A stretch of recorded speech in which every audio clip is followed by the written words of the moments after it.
After my previous posts, people kept asking the same question. If Haiti has such a great history, what happened to Haiti?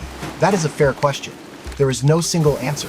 So rather than giving you only my opinion, I started looking at historical statements from people involved in international relations and policies concerning Haiti. Here is one example. Listen to the former US president discussing policies regarding Haitian rice production, agriculture being an important part of Haiti's economy, and one of many factors that shaped Haiti's economic conditions.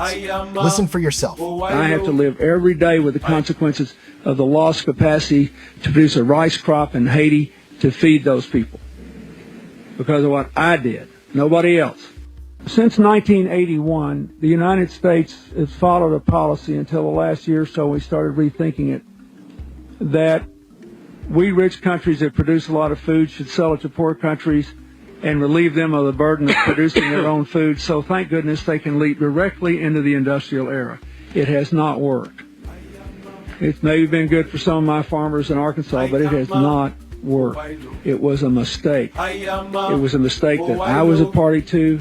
I am not pointing the finger at anybody. I did that. I have to live every day with the consequences of the lost capacity to produce a rice crop in Haiti to feed those people because of what I did, nobody else. You heard the statement.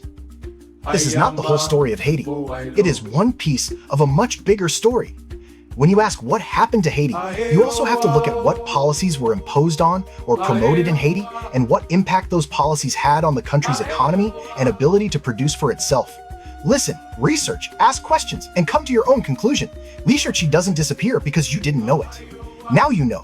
What do you think? Comment, like, and subscribe.